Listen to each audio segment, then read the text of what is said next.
একদিন দেখবা আর ঘুম ভাঙ্গে না, একদিন দেখবা চোখ বন্ধ হয়ে গেছে, এই চোখ আর খুলবে না, আর খুলবে না, আর খুলবে না। সেদিন বুঝবা স্বার্থপর এই দুনিয়া কাউকে মনে রাখে না, কাউকে না, কাউকে না, কাউকে মনে রাখে না। আমি অনুরোধ করলাম 1450 বছর আগে এক যুবক, কৃষ্ণাঙ্গ ছিল, কালো, হাবশি, গোলাম, কৃতদাস, কালো চেহারার, কিন্তু আল্লাহকে রাজি করে গেছে। 5 ওয়াক্ত নামাজের সেজদা দিছে। আমার নবী সাল্লাল্লাহু আলাইহি সাল্লামের ভালোবাসা কলিজার মধ্যে ভরা ছিল। আরশে আজিমের মালিক বলছে, আল্লাহ বলছে আমি তোকে গ্রহণ করলাম। তো 1450 বছর পরেও পৃথিবীর লক্ষ কোটি ইমানদারের সন্তানের নাম বেলাল। বেলাল দেশে দেশে, বেলাল পৃথিবীর প্রান্তে প্রান্তে। বেলালের কোনো দেশ নাই, বেলালের কোনো সীমান্ত নাই। বেলাল পৃথিবীর এই প্রান্তে, বেলাল পৃথিবীর ওই প্রান্তে, সর্বত্র। এই একদিন মনে রাখো আব্বা, শহীদ শরীফ উসমান হাদি রাহমাতুল্লাহ আলাইহি, এই ইমানদার যুবকের নামও ইনশাআল্লাহ 1000 বছর পরে আমার বাংলার মাটিতে যেই সন্তান জন্ম নিবে, সেও বুঝ হওয়ার পরে শহীদ শরীফ উসমান হাদির নাম তার কলিজায় রব বসায় দিব। 1000 বছর পরের প্রজন্ম তাকে চিনবে। মনে এই পৃথিবীর তৃতীয় উসমান, উসমান হাদি, যে পৃথিবীতে সোনার অক্ষরে যার নাম লিখে গেল। তৃতীয় উসমান, প্রথম উসমান উসমান ইবনে আফফান ইসলামের তৃতীয় খলিফা। দ্বিতীয় উসমান 650 বছর এই পৃথিবীতে উসমানী খেলাফত, তুর্কি খেলাফত, অটোমান সাম্রাজ্যের প্রতিষ্ঠাতা ওসমান গাজী, তিনিও 650 বছর এই পৃথিবীতে ইসলামী খেলাফত ছিল, উসমানী খেলাফত। এই খেলাফতের যিনি প্রতিষ্ঠাতা ছিলেন তার নামও ছিল উসমান গাজী। উসমান সে দ্বিতীয় উসমান, আর এই তৃতীয় উসমান শহীদ শরীফ উসমান হাদি রাহমাতুল্লাহ আলাইহি। গোটা পৃথিবীতে ইনশাআল্লাহ তার নাম আলোচিত হচ্ছে। হ্যাঁ, রাজনীতি আগেও কেউ করছে, পরেও কেউ করবে, কিন্তু কলিজার এত পানি, চোখের এত পানি আর কেউ জড়াইতে পারবে না। আল্লাহ আমাদেরকে কবুল করে নেয়। এজন্য যুবক নষ্ট হয়েও না, চরিত্রহীন হবে, নারী দেখে দেখে শেষ হয়েও না। আজকে সেজদা কর। নবী সাল্লাল্লাহু আলাইহি সাল্লামের এই কথার কোনো জবাব দিতে পারতাম। কিয়ামতের দিন আল্লাহর নবী আমলনামা দেখে জিজ্ঞেস করবে, উম্মত আনিসুর রহমান, আমার উম্মত তুমি 365 দিনই খোদার এক বছরে একদিনও ফজরের নামাজ পড়লো না, তুমি আমার উম্মত। তুমি আমার উম্মত 30 বছর টানা সুদে খাইলা, 60 বছর বয়স তোমার, প্রতিদিন বিড়ি সিগারেটে খাইয়া গেলা, তুমি আমার উম্মত। 60 বছরও মনে পড়ে নাই এটা গুনাহ? 60 বছর বয়সেও মনে পড়ে নাই যে টেলিভিশনে নাচ গান দেখা গুনাহ? তোমার স্ত্রী 30 বছর বয়স পর্যন্ত, 30 বছরও কোনোদিন পর্দা করে নাই? তোমার মৃত্যু পর্যন্ত তোমার ঘরে নিয়মিত রঙিন টেলিভিশন চলতো, নর্তকী নাচতো, নাটক সিনেমা চলতো, তুমি আমার উম্মত। তুমি কবরে আসছো এটা কি নিয়া? হাসরে আসছো এটা কি নিয়া? আমি কি দেখে সুপারিশ করব? কথা বলে না। নবী সাল্লাল্লাহু আলাইহি সাল্লাম যে সুপারিশ করবে এটা জানেন? কথা বলেন না কেন? জানেন তো। সুপারিশের কোনো কাগজপত্র লাগতো না, কোনো ফাইল টাইল লাগবে না, এমনি। হ্যাঁ, তো আপনি কি দেখাইবেন? আরে বলেন না, আপনি কি দেখাবেন? এই সুদখোর বাপ, আপনি কি দেখাবেন? এই বিড়িখোর বুড়া মিয়া, 60 বছরের বুড়া চাচা, আপনি অনবিড়ি খান কোন লজ্জায়? আপনি চা দোকানে টেলিভিশন দেখেন কেন? এই বুড়া চাচা, আপনি যদি এখনো 60 বছর বয়সে এখনো রঙিন সিনেমা নর্তকী দেখেন, আপনার চোখে যদি কোনো লজ্জা না থাকে, আমনের ফুত নাতি আপনার থেকে কি শিখবে মিয়া? আমার বিরোধিতা করেন, কাল বলে দিয়েন এমন হুজুর, এমন ডাক একটা হুজুর আজীবন আইন না। হ্যাঁ কইেন, আপনি বলে যাই না, তাহলে অন কন তারা রেকর্ডিং করে না যে এমন হুজুর আর আইন না। এরকম ডাকাত হুজুর তো দেখছি না। কিন্তু আপনি বলেন, এই বুড়া চাচার এখনো লজ্জা হওয়ার সময় হয় না? আপনার 60 বছর অন্যের শরম হইতো না? ছি ছি ছি ছি, আপনার থেকে আখলাক শিখবে কিভাবে? আখিরাত শিখবে কিভাবে? প্রজন্ম চোখের সামনে শেষ হয়ে যাচ্ছে। আমাদের চোখের সামনে আমাদের ছেলে মেয়েরা চরিত্রহীন হয়ে যাচ্ছে, এক ওয়াক্ত নামাজ পড়ে না, মুসলমানের ঘরে রাত আসলে ঘুমা। আমি জীবনে একবার আমার আব্বারে জীবনে একবার বলছিলাম, আব্বা আমি এই মাদ্রাসায় পড়বো না, আরেকটা মাদ্রাসায় আমারে ভর্তি করায় দেন। আমার আব্বা বলছিল, ফুত পরের লোকমা ভাত আমার ঘরে খাইও না, সাবধান, পরের লোকমা দিতে নিষেধ করছে, যে বাইর তোমার জেনে মনে কর ফললে পড়ো, না ফললে বাদ দাও, কিন্তু আমার ঘরে এক লোকমা ভাত খাইও না। কসম খোদার, চোখের পানি ফেলতে ফেলতে পরে মাদ্রাসায় গেছি গাজে, এই বাপ দিত না। হ্যাঁ, দুপুরবেলা মায়ের হাতের রান্না করা ভাত খাইয়া মুসলমানের বাচ্চা এই নাফরমান সেই যে 2টা বাজে বাইরেছে, রাত 11টা বাজে ঘরে ফিরছে, আবার ভাত খাইয়া ঘুমায় গেছে। আহা, মা বাপ একটা বার জিজ্ঞাসাও করে না যে কিরে ফুত আসর নামাজ কই পড়ছো, মাগরিব কই পড়ছো, এসব এখন কারো কোনো কিছুর দরকার নাই, তো টিয়া হইলেই তো হইছে। টেনশন শুধু একটাই, বিদেশ যাবো নি, টাকা কামাই করবো, পয়সা দরকার, পয়সা। তার নামাজ দিয়ে তে বুঝুক আমার টাকার দরকার। এই জন্য ফুতেরে কয় যে বুঝছি তোমারে দিয়ে হইতো না, আমার কোনো কামে লাগলে লাগো, নইলে বাড়ি যাবে। টাকা দিলে লাইনে আছে, টাকা না দিলে বেলাইনে আছে। সন্তান বুঝা গেল, আপনার সন্তান আপনার টাকা উপার্জনের মেশিন বানাইছেন। 18 বছরের ছেলেটা আপনাকে আল্লাহ দিছে পয়সা কামানোর লেগা, এর মধ্যে আখেরাত নাই।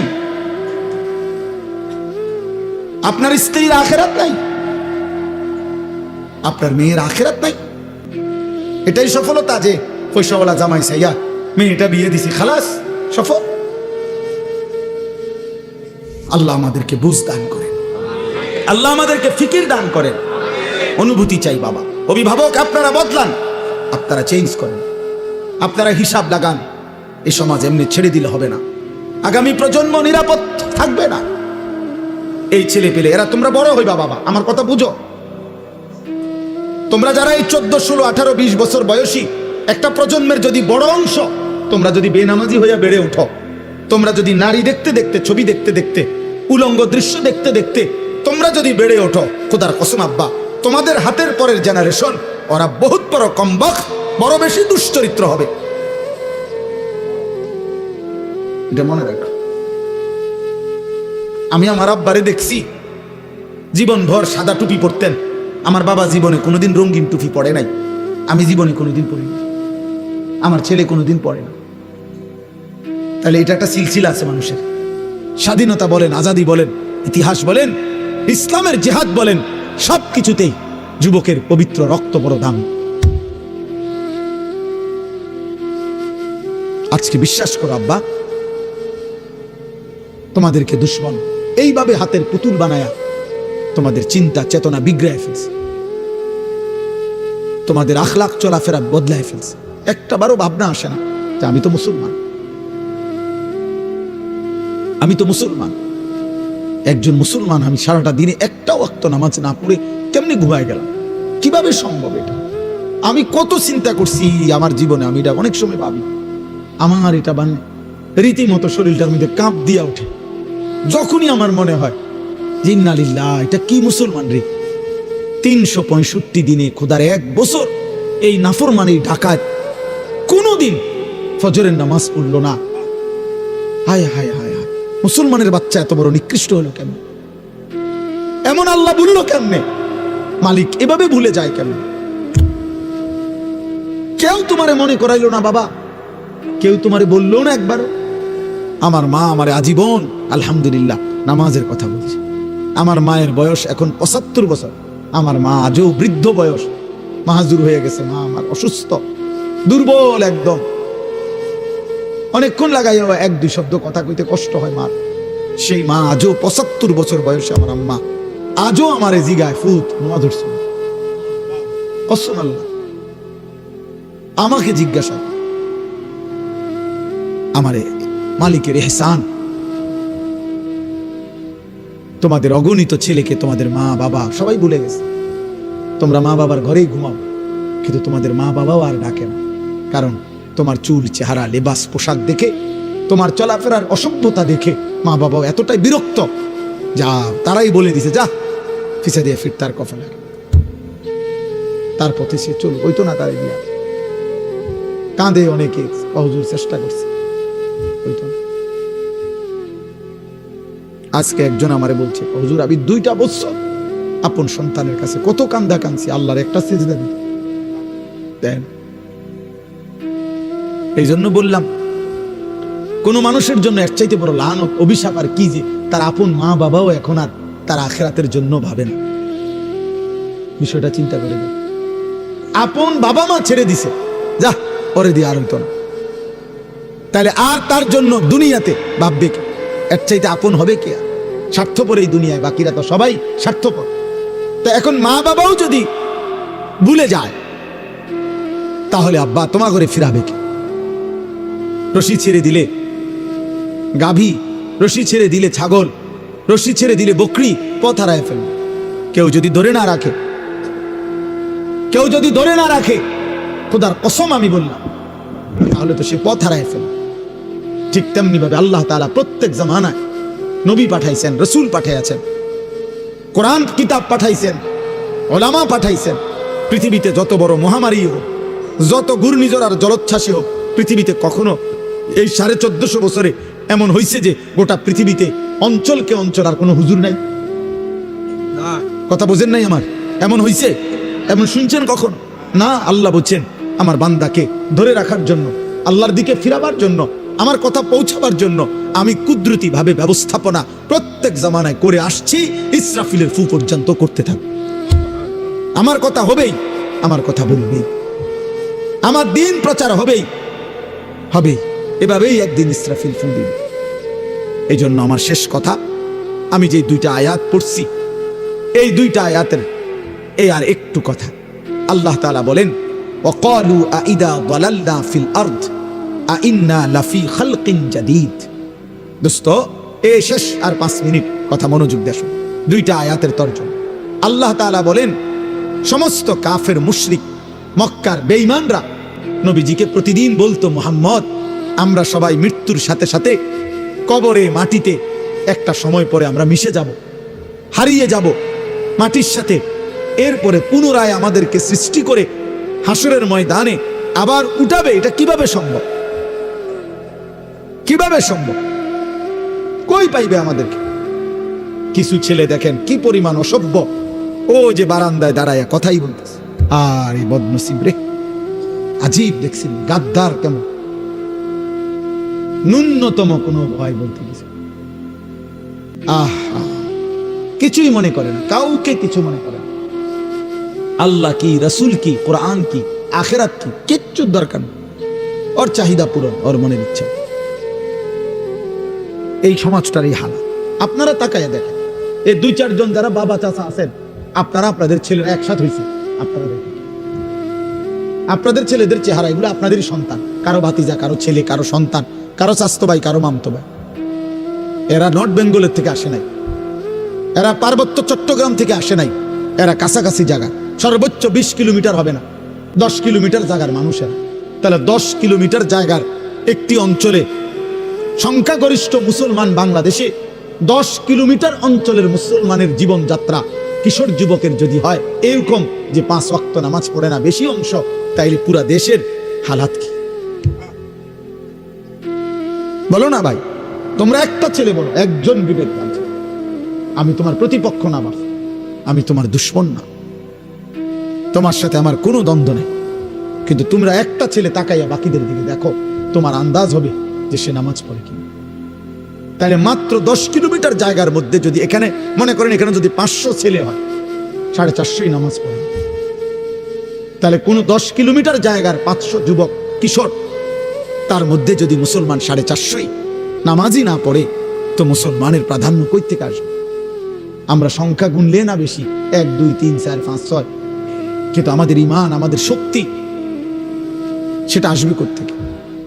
তারা মাত্র 1 কোটি না, 92 থেকে 97 লাখ মাত্র পুরা দেশের জনগণ, এই মাত্র 92 থেকে 97 লাখ বেঈমান। তাহলে তার মধ্যে আবার অসংখ্য লোক আছে যারা মারামারি হানাহানি পছন্দ করে না। অল্প কিছু মানুষ আছে দুষ্ট, এই অল্প কিছু ইহুদি দুষ্ট, জালেম, এদের যন্ত্রণায়, এদের অত্যাচারে আজ আমরা 250 কোটি মুসলমান। আমাদের যেন নৌকো নাই, আমাদের যেন কথাও নাই, আমাদের হিম্মত নাই। আমাদের কত স্লোগান, আমাদের কত মিছিল, আমাদের কত গণসংযোগ সারা পৃথিবী জুড়ে আমরা, কিন্তু কোনো কিছুতেই ওরা ফিলিস্তিনের উপরে জুলুম থামায়। চিন্তা করো। এই জন্য বললাম আর কি, আসো ভাবো ভাই। আমার একটা কথা সবসময় মনে রাখবা, কিশোর যুবক ভাই, তোমার আর তোমার দাদার বয়স সমান না, তোমার আর তোমার বাবার বয়স সমান না। অতএব তোমার দাদা তোমার আগে কবরে চলে যাবে। আগামী পৃথিবীতে আরো হায়াত দিলে আল্লাহ তোমাদের হায়াত দিক, আমরা দোয়া করি আল্লাহ তোমাদেরকে বাঁচিয়ে রাখুক। তোমরা আরো 40 বছর বাঁচবা, তোমরা আরো 40 বছর বাঁচবা। আর আজকে মাত্র 18-20 বছর বয়সে যদি এত নারী, এত ছবি, এত গুনাহ, এত অস্থিরতা, এত বেনামাজি জীবন সবাই মিলে করছো, তো তোমাদের পরবর্তী জেনারেশন কি করবে? কোনো বিবেক থাকলে আন্দাজ করো, বিবেক থাকলে তোমরা ভাইবে যে আগামীর সমাজটা কি হতে পারে। আর গতকালকের পত্রিকার রিপোর্টে আসছে, মাত্র 1 বছর 24 সাল এবং 25 সাল, 1 বছরের ব্যবধানে পত্রিকার রিপোর্ট হলো যে বাংলাদেশের মধ্যে আপনার এইডস আক্রান্ত রোগী গত 10 বছরের চাইতেও সংক্রমণ HIV আক্রান্ত ব্যক্তির পরিমাণ অনেক বেড়ে গেছে। অবাধ যৌনাচার, জিনা, ব্যভিচার, নারী পুরুষ, ছেলে ছেলে হারাম অশ্লীল সম্পর্কের কারণে এইডস আক্রান্ত, HIV বেড়ে গেছে। চিন্তা করে। এই জন্য বললাম আগামীর সমাজে তোমার কিংবা তোমার পরিবারের নিরাপত্তা তো দরকার, চরিত্রের পবিত্রতা তো দরকার। কেউ তো চাইবে না তার মাকে, তোমরা যেমন আজকে নারী দেখো, উলঙ্গ ছবি দেখো, তুমি একবার ভাবো তোমার মাকে এমন কেউ দেখুক? তুমি একবার ভাবো তোমার বোনকে এমন উলঙ্গ দেখুক? তুমি একবার ভাবো তোমার মেয়েকে একবার কেউ উলঙ্গ দেখুক? আত্মমর্যাদা রক্তে যদি 1 ফোঁটা ঈমান থাকে, সে কি এটা মেনে নিবে? তাহলে তুমি যাকে দেখছো সে তো কারো মা, সে তো কারো বোন, সে তো কারো মেয়ে, সেও তো কারো ফুফু, সে তো কারো খালা। আল্লাহ আমাদেরকে বিবেক দান করেন। এজন্য আল্লাহ বলেন, ওয়াকালু আইদা যালালনা ফিল আরদ আইন্না লাফি খালকিন জাদীদ। প্রত্যেক যুগের পাপী নাফরমান মুশরিকরা তারা বলতো, নবীজিকেও বলছে মক্কার কাফেররা, যে মুহাম্মদ আমরা হারিয়ে যাব মাটিতে, মাটির সাথে মিশে একাকার হয়ে যাব, আমাদেরকে পুনরায় নতুন করে আখিরাতে কিভাবে আল্লাহ সৃষ্টি করবে, পাবে কোত্থেকে আমাদের? আল্লাহ বলেন, বাল হুম বিলিকাই রাব্বিহিম কাফিরুন। আসলে বন্ধু বিষয়টা এটা না, বিষয়টা হলো ওরা বুঝে আমি এটা করতে পারবো, কারণ আমি আল্লাহ সর্বশক্তিমান, এটা ওরাও মানে। আর সর্বশক্তিমান যিনি, তিনি সব করতে পারেন, তাইলে এটা আমি যে পারবো এটা তারা জানে। কিন্তু মূল বিষয় হলো দোস্ত, তারা জানে আজকে যদি এই বেঈমানগুলো মুখে বলে যে আমরা আখিরাত বুঝছি, মানলাম, তাইলেই তো অসভ্যতার এই জীবন, অশ্লীলতার এই জীবন, নাফরমানির এই জীবন, চুরি ডাকাতি, মদ, জিনা, ব্যভিচার, হত্যা, খুন, ধর্ষণ, নির্যাতন, অশ্লীলতা, এগুলো ছেড়ে দিতে হবে, আল্লাহর হুকুম মানতে হবে। এই জন্য আমার সামনে মুখোমুখি হইলে কেমনে নিজের পাপের হিসাব দিবে, গুনার হিসাব দিবে, এইটা তারা চায় না। এই জন্য ইচ্ছা করে আখিরাতকে বুঝতে চায়, বুঝতে চায়। এবার আল্লাহ বলেন, শেষ কথা হলো, কুল ইয়াতাওয়াফাকুম মালাকুল মাউতিল্লাযী মুক্কিলা বিকুম সুম্মা ইলা রাব্বিকুম তুরজাউন। আল্লাহ বলে, বান্দা, হে নবী, আপনি বলে দেন, তোমরা মানো বা না মানো, এই দুইটা নিশ্চিত শুনো বান্দা, যে তোমাদের প্রত্যেককে আমি আল্লাহর পক্ষ থেকে নির্ধারিত ফেরেশতা মালাকুল মউত আজরাইল তোমাদের জান কবজ করবে, মৃত্যু ঘটাবে, আর অতঃপর তোমরা সকলেই আমি আল্লাহর কাছে হাসরের ময়দানে জমা হবে। অর্থাৎ মৃত্যুও হবে, আখিরাতও হবে, মৃত্যুও হবে, আখিরাতও হবে, মৃত্যুও হবে, আখিরাত। এই জন্য বাপ, এই দুই সত্য, আমাদের মৃত্যু, আমরা কি দেখি মৃত্যু কারো হয়? কথা বলে না। আমাদের সমাজে কারো মৃত্যু হয়? কথা বলেন, কারো মৃত্যু হয়? তো যেহেতু মৃত্যু হয়, অতএব আখিরাত হবে। কারণ মৃত্যু হবে, কথাটা বলছে কে? আল্লাহ। আখিরাত হবে এই কথাটা বলছে কে? তো আল্লাহর বলা যদি প্রথমটা ঠিক হয় তো পরেরটা ঠিক হবে না কেন? সহজ হিসাব না? আল্লাহই বলছে মৃত্যু হবে, তো মৃত্যু হচ্ছেনি, তো তাইলে এটা যেহেতু হচ্ছে তো এটাও হবে। সোজা হিসাব, এটা একটা সহজ কথা, দুইয়ে দুইয়ে চায়। আখিরাত হবে। আল্লাহ যদি আমি বলতাম আল্লাহ আপনার বহুত কথা এলোমেলো, নাউজুবিল্লাহ, আপনার বহুত কথার মিল পাইছি না, তাহলে না আমরা বলতে পারতাম আখিরাত হবে না। কিন্তু আল্লাহর কথার মধ্যে মিল নাই, অমিল, এমন কথা কোনটা আছে কোথাও? তাইলে আল্লাহর সব কথা যদি সত্য এবং তাই সত্য, তাহলে আখিরাতও সত্য। অতএব আল্লাহ বলে বান্দা ভুলে যেও না, ভুলে যেও, ভুলে যেও না, ভুলে যেও না। কোরআন শরীফ আছে ফাযুকু বিমা নাসিতুম লিকা ইয়াউমিকুম হাদা ইন্না নাসিনাকুম। আল্লাহ বলবেন কিয়ামতের দিন, হে জাহান্নামী নাফরমান, দুনিয়ায় থাকতে তুমি আমার আখিরাতকে ভুলে গেছো, আজ আখিরাতে আমি আল্লাহ তোমাকে ভুলে গেলাম। সাহাবারা বলছেন, ইয়া রাসূলুল্লাহ, মাঝে মাঝে আমাদের অবস্থা এত সংকীর্ণ যে রাস্তায় আমরা এক পাশে যদি কয়েকজন আমরা না বসি, আমাদের এই ছাড়া একত্রে কথা বলার মতো কোনো জায়গায় নাই। মাঝে মাঝে আমাদের অবস্থা এমন হয়, তখন আমরা কি করব? আল্লাহ নবী সাল্লাল্লাহু আলাইহি ওয়াসাল্লাম বলছেন, তাহলে তখন রাস্তার হক আদায় করবা, ফাআতুত তারিকা হাক্কাহু, রাস্তার হক আদায় করবা। তো সাহাবারা বললেন, ওমা হাক্কুত তারিক, ইয়া রাসূলুল্লাহ, রাস্তার হক? নবীজি বললেন, গাদ্দুল বাসার, চোখ নামায় রাখা। ভিন নারী, ভিন মানুষ চলতে পারে, তুমি সেখানে তাকাবা না, চোখ নামাবা। এক, কাফুল আদা, রাস্তা থেকে কষ্টদায়ক জিনিস সরায় দিবা। তিন, রদ্দুস সালাম, কেউ সালাম দিলে সালামের জবাব দিবা। চার, আমরুন বিল মারুফ, নেক কাজের কথা বলবা। নাহিউন আনিল মুনকার, গুনার কাজ থেকে বিরত রাখবা। কি বলে নাই নবী আমার! যথাযথ চর্চা যদি থাকতো, জীবনটার মধ্যে যদি আমরা গ্রহণ করার মানসিকতা থাকতো, আল্লাহর কসম জীবন আমাদের অনেক সুন্দর হইতো। পৃথিবী তাকায় থাকতো আমাদের দিকে, মুসলমানদের দিকে। পৃথিবীর যাবতীয় বুদ্ধি মুসলমানদের থেকেই নিত। দুর্ভাগ্য আমাদের, বেঈমান আমাদেরকে বাচ্চাদের মতো একটা চিপস দিয়া বাচ্চারা যেমন ভুলায় দেয়, বেঈমান আমাদের বাচ্চাদেরকে, ছেলেদেরকে একটা 12,000 টাকা 14,000 টাকার মোবাইল দিয়ে তার সব নিয়ে গেছে। এক ওয়াক্ত সেজদা, নামাজ, চুল, চেহারা, লেবাস, পোশাক, তার দিল, তার কলিজা, তার আত্মা, তার জীবন, যৌবন, শরীর, স্বাস্থ্য, সময়, রাত, দিন সব নিয়ে গেছে। সব এই কয়টা নর্তকী দেখায় উলঙ্গ ছবি, অথচ সেও জানে এর জীবনও হয়ে পাবে না। আমেরিকার নর্তকী তুই মিলাবি কেমনে? ইন্ডিয়ার নর্তকী তুমি করবা কেমনে? কি করবা? পাইবা কেমনে ওরে?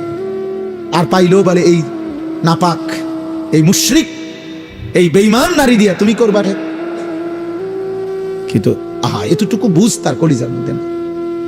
দুশ্মন তারে সামান্য একটু প্রলোভন দিয়ে তাকে তার মালিক ভুলাই দিছে, আখিরাত ভুলাই দিছে।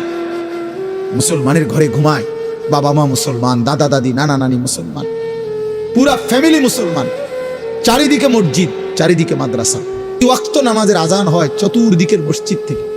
দাড়ি টুপিওয়ালা কত মানুষ, চারিদিকে হাফেজে কোরআন আছে। এত কিছুর ভিতরে থাইকা ইসলামের চিহ্ন স্বরূপ মসজিদ আছে, মাদ্রাসা আছে, দাদা আছে, নানা আছে, বাবা আছে, মা আছে, দাড়ি টুপিওয়ালা মানুষ আছে, হাফেজে কোরআন আছে, আল্লাহর কোরআন আছে, আজান আছে। এত কিছু থাকার পরেও ইসলামের চিহ্ন এর ভিতরে থাইকাই মানুষরূপী যেই জানোয়ার 24 ঘন্টায় একটা সেজদা দেয় না, তার চাইতে নিকৃষ্ট বেয়াদব আসমানের নিচে জমিনের উপরে কোনো কুত্তাও হয় না। কোন কুত্তা এরকম হয় না। কুত্তা, আস্তাগফিরুল্লাহ, আস্তাগফিরুল্লাহ।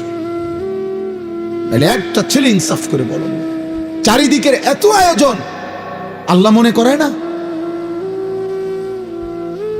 একটা বার তোমার মনে আসে না? চারিদিকে মুসলমানের পরিবেশ, প্রতি ওয়াক্ত নামাজে আজান হয়। একটা মসজিদে কমপক্ষে প্রত্যেকের কানে 10টা মসজিদের থেকে আজান আসে। দাদা মুসলমান, বাবা মুসলমান, মা চাচিরা মুসলমান, ঘরে আল্লাহর কোরআন আছে, কেউ না কেউ হাজি সাহেব আছে, স্বাস্থ্য ভাই, জ্যাঠতো ভাই, মামতো ভাই, কেউ না কেউ হাফেজে কোরআন আছে। আখিরাত আমরা এভাবে ভুলে গেলাম, নামাজ আমরা এভাবে ভুলে গেলাম। নবীজি সাল্লাল্লাহু আলাইহি ওয়াসাল্লামের 23 বছরের মেহনত কার জন্য? আল্লাহর কোরআন তাহলে কার জন্য? এই কোরআন তাহলে কার জন্য নাজিল হইল? বলো না ভাই, বলো না বাবা। আমরা যদি কেউ এটা দরকার না লাগে তো এটা নাজিল হইল কার জন্য? এ কোরআন কাকে শিখাইতে চাইল? তাই কার জন্য? আমরাই যদি পছন্দ না হয়, তোমরা যদি এই পরিমাণ ছেলে মুসলমানের সন্তান আব্বা, তোমাদের যদি এক ওয়াক্ত নামাজ পড়তে মন না চায়, তো নবী 23 বছর কার জন্য কাঁদলেন? তায়েফের রক্ত কার জন্য ঝরাইলেন? তিনি দান দান শহীদ করলেন কার জন্য? তাই পেটে ক্ষুধার কষ্টে পাথর বাঁধলেন কার জন্য? আমরা মুসলমান পরিচয় দেওয়ার পরও যদি আমাদেরই আল্লাহ পছন্দ না হয়, নবী পছন্দ না হয়, সুন্নাত পছন্দ না হয়, আমাদেরই যদি সেজদা দিতে মন না চায়, তো সেজদাটা দেবে কে? বলো না বাবা, একটা ছেলে বলো, নামাজটা পড়বে কে? তাই একটা জানোয়ার এই জন্য নামাজ পড়ে না, তাকে তো আল্লাহ তাআলা বলে নাই। এই জন্য আমি বলছি, কোরআনে আছে বেটা, আল্লাহ বলছেন ওয়াত্তাবা হাওয়াহু ফামাসালুহু কামাসালিল কালব। তো কোরআন শরীফের আয়াত। আল্লাহ বলছে মনের চাহিদা মতো, আল্লাহর বিধানের তোয়াক্কা না করে, রাসূলের হুকুমের পরোয়া না করে, নিজের মনের ইচ্ছা মতো যে চলে, খোদার কসম আল্লাহ তাকে বলছে তার উদাহরণ, তার দৃষ্টান্ত কামাসালিল কালব, কুত্তার মতো। তো কোরআনের আয়াত। আমি তো এই বুঝ করেই কইছি আগে, আপনি যে সেদবেন, কেউ সিস্টেম নাই তো, আপনি কেমনে সেদবেন? আমি তো আয়াত বলতেছি, আপনি কার লোকের আগইবেন? আল্লাহ বলছেন এটা কামাসালিল কালব, সে কুত্তার মতো। কালবুন অর্থ কুকুর। সারা পৃথিবীর সমস্ত আলেম তালেব এলেমকে জিজ্ঞেস করে দেখো, কালবুন অর্থ কুকুর, একটাই অর্থ, আরেকটা অর্থ নাই, বিকল্প কোনো অর্থ কি নাই। তাইলে যে নামাজ পড়ে না, যে আল্লাহ চেনে না, যে হালাল হারামের পার্থক্য বোঝে না, সে তার মনের ইচ্ছা মতো চলে না। তাইলে এই জন্য ভাই, দুনিয়া ভোগ করা যাবে, দুনিয়া আল্লাহ তাআলা ভোগ করতে দিচ্ছেন, দিবেন, এটা আল্লাহর ওয়াদা।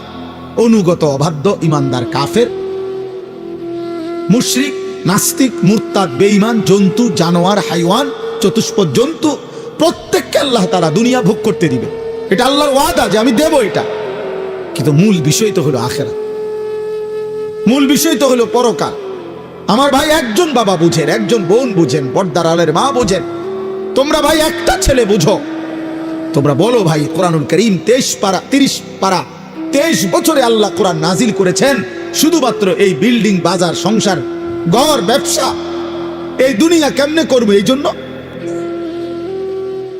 আখিরাতের জন্য, আখিরাতের জন্য। রাসূলুল্লাহ সাল্লাল্লাহু আলাইহি সাল্লামের 23 বছরের মেহনত কি জন্য? এই যে আমার উম্মত কেমনে সিএনজি চালাবে, আমার উম্মত কেমনে চা দোকানদারি করবে, আমার উম্মত কেমনে আলু, ফুলকপি, পাতাকপির ক্ষেত করবে, এই জন্য না? কথা বলেন না, কি জন্য? আখিরাতের জন্য, আখিরাতের জন্য। নবীজি এই কোরআন নাজিল হয়েছে আখিরাতের জন্য, পরকালের জন্য। তো সেই পরকাল যদি মনে না পড়ে, তো সে মুসলমান কিভাবে? সেই পরকালের কথা যদি মনে না পড়ে, সে ইমানদার কিভাবে? قالت الأعراب آمنا قل لم تؤمنوا ولكن قولوا أسلمنا। আল্লাহ বলছে আরব বেদুইন মানুষ, তারা বলতো নবী আমরা ইমানদার হয়েছি। আল্লাহ নিজে বলেন না বন্ধু, বলেন তোমরা ইমানদার হও নাই, তোমরা মুখে বলো যে আমরা মুসলমান, কিন্তু তোমরা এখনো ইমানদার হও নাই। শুধু শব্দ উচ্চারণ দিয়ে মুসলিম হয় না, খোদার কসম, ভোটার আইডি কার্ড দিয়ে মুসলমান প্রমাণিত হয় না, জন্ম নিবন্ধন সনদে ধর্মের পাশে ইসলাম লিখলে ইসলাম প্রমাণিত হয় না, পাসপোর্টের মধ্যে ধর্ম ইসলাম লিখলে মুসলমান প্রমাণিত হয় না।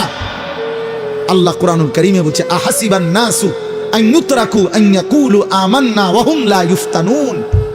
আরে বান্দা, তোমরা কি ভেবেছো শুধু মুখে বলবা আমি মুমিন, আমি মুসলমান, আর আমি আল্লাহ ঈমানের কোনো পরীক্ষা না নিয়ে, ইসলামের কোনো পরীক্ষা না নিয়ে ছেড়ে দেব, জান্নাত দিয়ে দেব, এই ভেবেছো? ভুল ভেবেছো। আল্লাহ কোরআনে বলছে এটা ভুল বান্দা। ওয়ালাকাদ ফাতান্নাল্লাযীনা মিন ক্বাবলিহিম, প্রত্যেক যুগে যে নিজেকে মুমিন পরিচয় দিয়েছে আমি আল্লাহ তার পরীক্ষা নিয়েছি। ফালা ইয়ালামান্নাল্লাহুল্লাযীনা সাদাকু ওয়ালা ইয়ালামান্নাল কাযিবিন, আমি আল্লাহ পরীক্ষা নিয়ে জেনেছি ইমানের দাবিতে কে সত্যবাদী আর কে মিথ্যাবাদী।